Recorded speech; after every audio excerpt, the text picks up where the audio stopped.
Have you ever found yourself in prayer and it feels less like connecting and more like, well, just begging? Like you're shouting into this huge empty space, just hoping some distant power might, I don't know, hear you eventually. Yeah, that's a really common feeling. It is. That sense of being powerless, just waiting around for a sign or pleading for things to change for us. It feels like there's no power in us. Right. This idea of a God way up there or a universe that just doesn't care. It can be pretty disheartening. Well, today we're doing a deep dive into something ancient, secret, really, that could challenge everything we think we know about prayer, reality, even our own role in it all. We're looking at the teachings of Neville Goddard, drawing some great insights from the Neville Goddard Shift YouTube channel. So, yeah, get ready. This could really shift your perspective. Absolutely. And our mission today really is to get to grips with this radical truth. The idea that God's dwelling place isn't in stone temples or far-off sky. It's in the secret chambers of your own imagination. That's the core of it. Oh. So we're going to explore how this changes things, how we're not beggars asking for scraps, but actually heirs to this incredible creative power. Heirs? I like that. Yeah, it's not just some nice spiritual idea. It's practical. It can actually transform your life, moving you from just waiting for grace to, well, being it. And what I find exciting about this material is it seems to spark these real aha moments. Yeah. Those flashes of understanding that feel really personal. Definitely. They hit home. So we'll navigate this together, uncover some surprising stuff, and hopefully find some practical things you can take away. Okay, so let's unpack this first bit. The material really contrasts the common story we've been told. Right. That, humanity is basically powerless. And prayer, in that old view, was all about pleading, begging, crying, just waiting for some God out there to maybe step in. Yeah, and that whole idea of heaven being somewhere far above the clouds. Exactly. It just reinforces that feeling of separation, of being disempowered. Like we're just subjects hoping the king is feeling generous. Precisely. But Goddard's revelation just cuts right through that. The source says the real truth is older, deeper, burning like fire in the very marrow of... So not new agey, but ancient wisdom. Ancient wisdom, exactly. It's about recognizing that God, that creative power, lives in the secret chambers of your own imagination. That's the paradigm. Oh, okay. You're not a beggar asking some external power. You're the heir to the throne, so to speak. You're not hoping for grace. You're the vessel for grace. Because, like the scripture says, the kingdom of heaven is within you. Within you. Yeah, that changes the whole game. Our relationship with power, with what's possible, it all shifts. So if God is in our imagination, kingdom is within, how does that actually redefine our connection to the divine? And maybe more practically, our own sense of power or maybe lack of power in creating our world. It really does sound like we've been looking in completely the wrong place. It absolutely does. And that leads us straight into the cornerstone of the law of assumption. The law of assumption. Okay. Simply put, it's the idea that whatever you assume to be true, like with real inner conviction, that's what shows up in your reality. Your inner state dictates your outer world. Right. The source uses this beautiful metaphor. Imagination is the womb of creation. Desire is its seed. Feeling is the water. And assumption, that bold, unshakable belief that it already is the sun that brings... Womb, seed, water, sun. Yeah. And the radical part is this. The unseen is more real. The invisible world of your imagination is actually the blueprint for the visible world. The blueprint. So the outer world is just an effect. Exact. An effect of what's already established in your imagination. Okay, this is where it gets really vivid. Let's use an example like the one from the source about Moses at the Red Sea. Yeah. Classic example. So picture it. Pharaoh's army closing in. Massive sea in front. To the eye of flesh, as they say, just looking at the hard facts, there's no way out. Right. Total defeat seems certain. Absolutely. Yeah. Logic says you're done for. But Moses, using his eye of imagination, his inner know, he sees an invisible path. He sees the solution inwardly, even when the outer world is screaming impossibility. Mm-hmm. And boom, the sea parts. Now, this isn't just a miracle story about an external God swooping in. It's showing this law of assumption, right? Precisely. When you assume the end result in faith with that conviction, reality itself seems to, bend to fit that assumption. The impossible waters divide. You walk through on dry land. You walk through on dry land. And look at Joseph, too. Thrown in a pit, sold as a slave, jailed.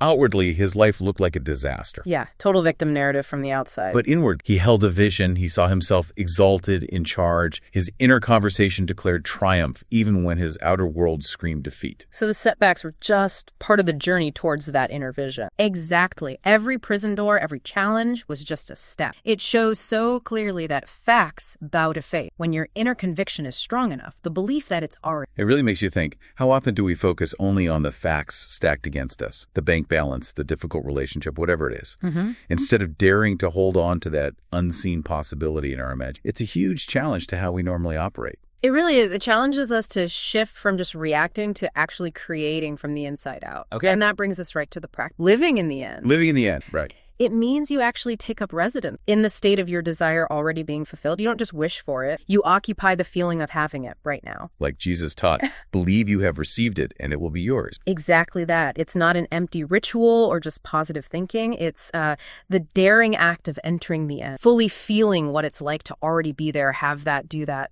You feel it as if it's already happened. Yes. And you stay in that inner state, that feeling, until the unseen hardens into fact, becomes visible, like planting a seed and knowing the harvest. Okay, that idea of living in the end feels really powerful. But, the immediate question that pops up for me, and probably for a lot of people, is, isn't that just pretending, make-believe?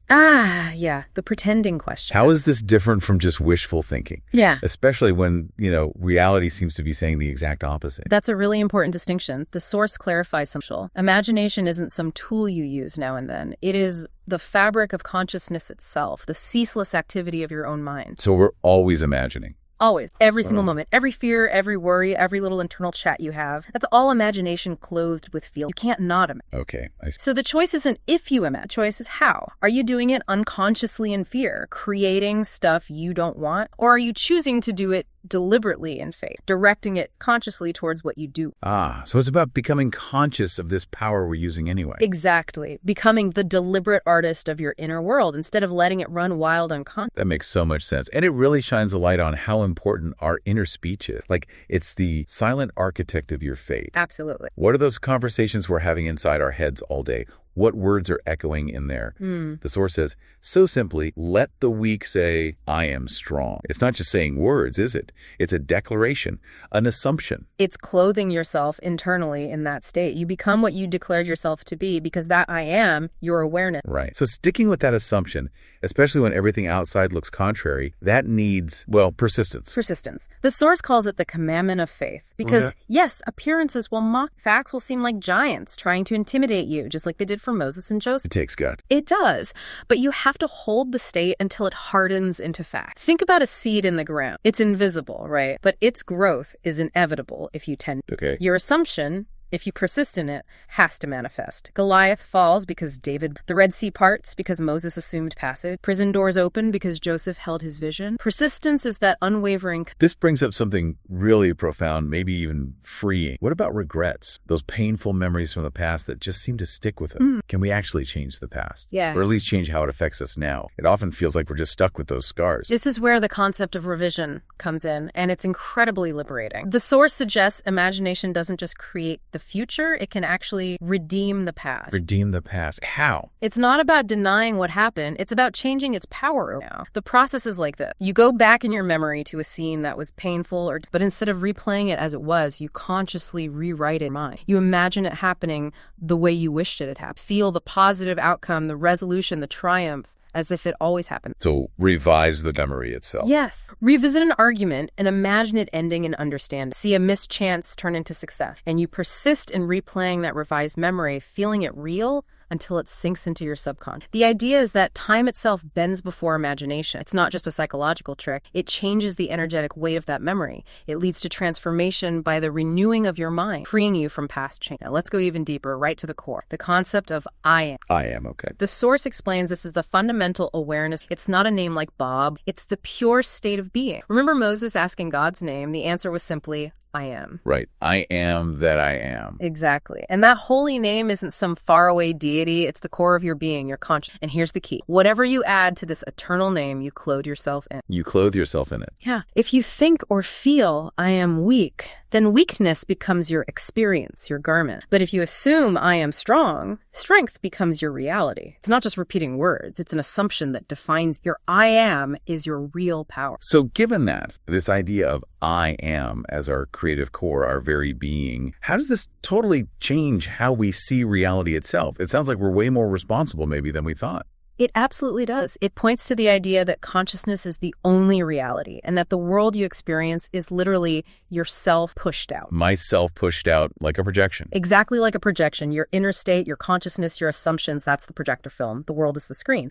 To change the movie, you don't fight the... You change the film. You change the film. You change yourself first. Not by battling outer circumstances or blaming the reflection in the mirror, but by changing the image within, your concept of yourself and what you assume to be true. The outer is just the harvest. The inner is always... There's no escaping our own inner artistry then. None at all.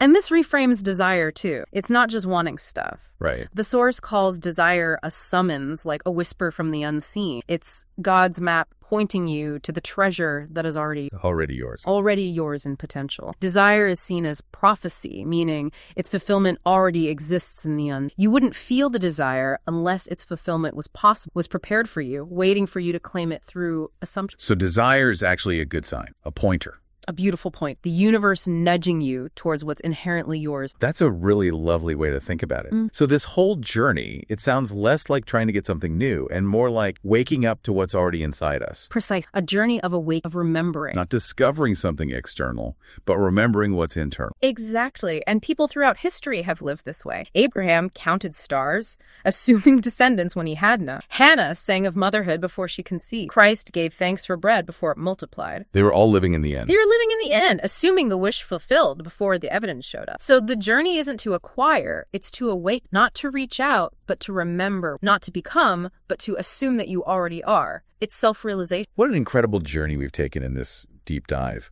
We've really shifted from seeing prayer as, well, begging, to understanding it as this powerful, creative act of assumption.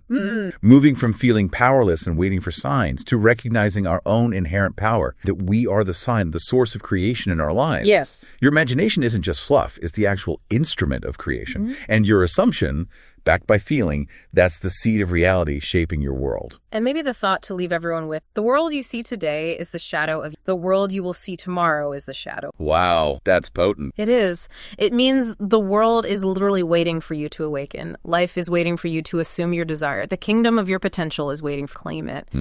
And when you really grasp this, when you dare to imagine, feel, and assume with that deep conviction, you'll realize you are never a beggar, never a victim. You are always here, always the creator, always one with that eternal source. So awaken, dreamer. What you dare to assume will eventually stand before you as solid fact.